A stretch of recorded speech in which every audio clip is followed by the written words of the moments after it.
In this election, we have a candidate for president of the United States who over the course of his lifetime, in the course of this campaign, has said things about women that are so shocking, so demeaning, that I simply will not repeat anything here today.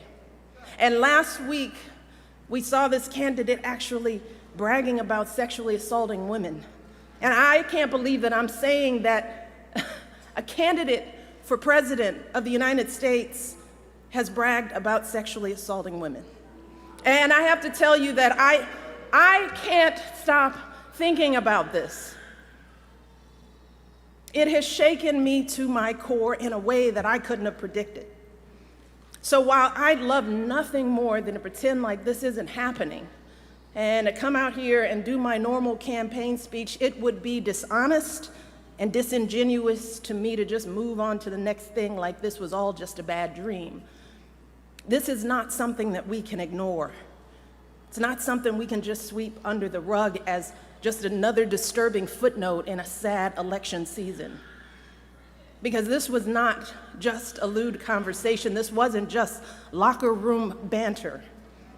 This was a powerful individual speaking freely and openly about sexually predatory behavior and actually bragging about kissing and groping women, using language so obscene that many of us were worried about our children hearing it when we turn on the TV.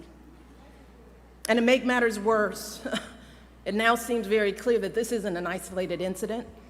It's one of countless examples of how he has treated women his whole life. And I have to tell you that I listen to all of this, and I feel it so personally. And I'm sure that many of you do too, particularly the women. The shameful comments about our bodies, the disrespect of our ambitions and intellect, the belief that you can do anything you want to a woman. It is cruel.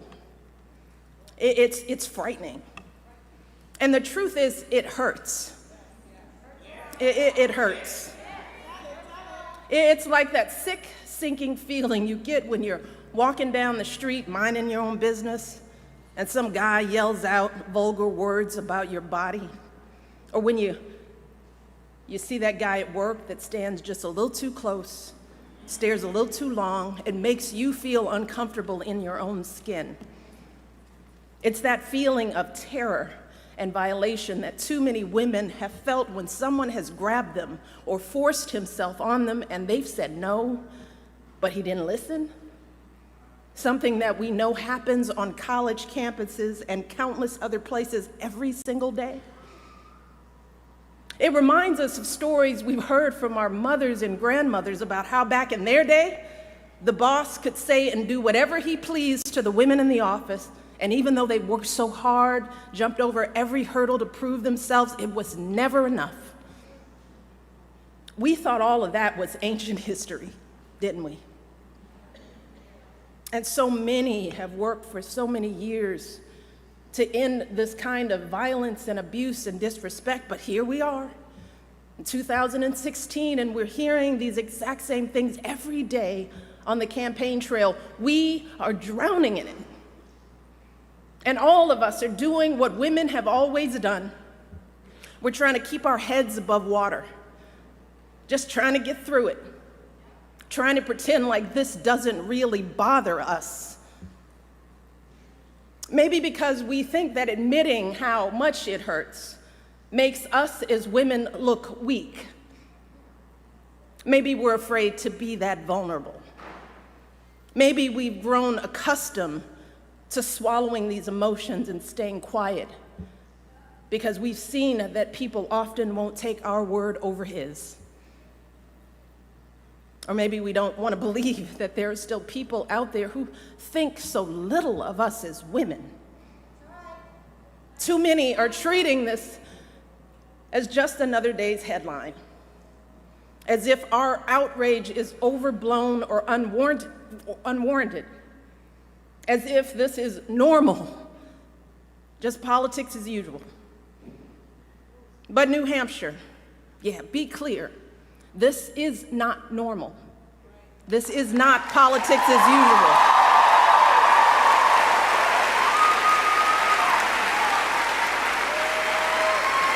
This is disgraceful. It is intolerable. And it doesn't matter what party you belong to, Democrat, Republican, Independent, no woman deserves to be treated this way. None of us deserves this kind of abuse.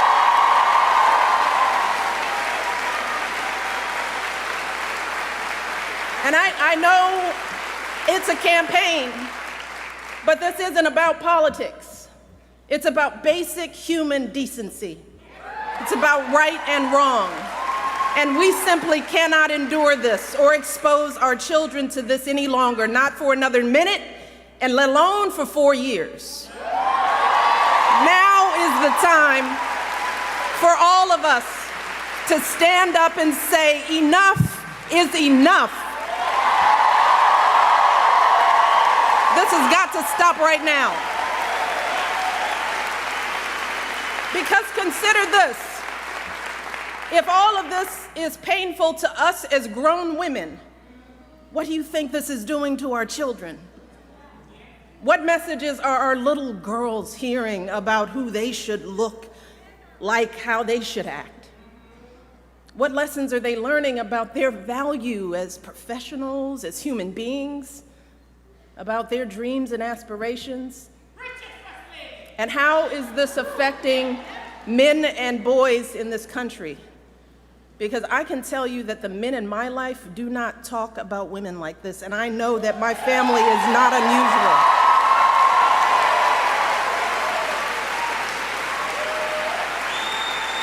And to dismiss this as everyday locker room talk is an insult to decent men everywhere. The men that you and I know don't treat women this way. They are loving fathers who are sickened by the thought of their daughters being exposed to this kind of vicious language about women.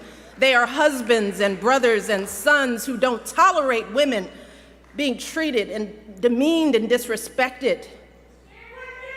And like us, these men are worried about the impact this election is having on our boys who are looking for role models of what it means to be a man.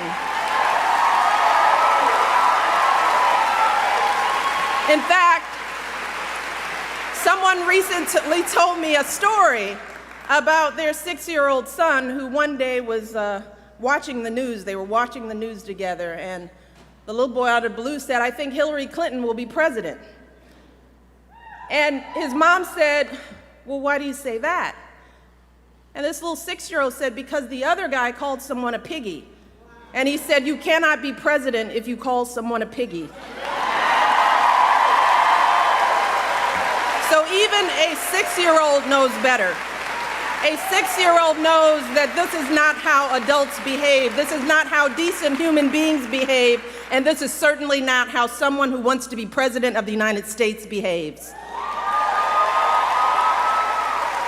Because let's be very clear, strong men, men who are truly role models, don't need to put down women to make themselves feel powerful. People who are truly strong lift others up. People who are truly powerful bring others together. And that is what we need in our next president. We need someone who is a uniting force in this country. We need someone who will heal the wounds that divide us. Someone who truly cares about us and our children. Someone with strength and compassion to lead this country forward. And let me tell you, I'm here today because I believe with all of my heart that Hillary Clinton will be that president.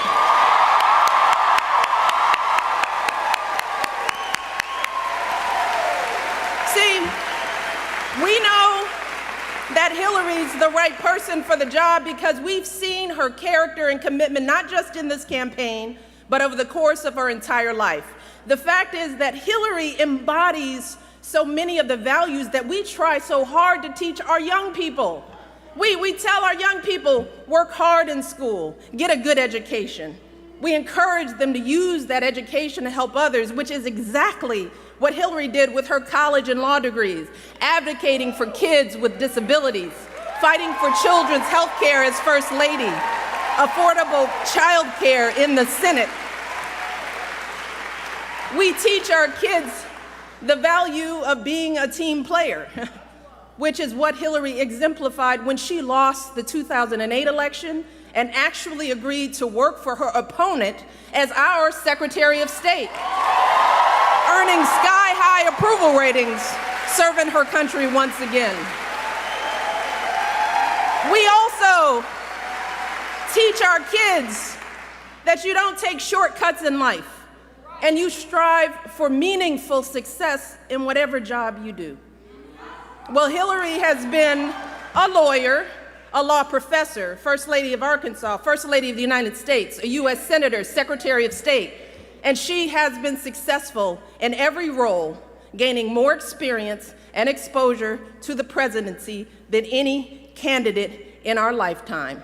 More than Barack, more than Bill, and yes, she happens to be a woman.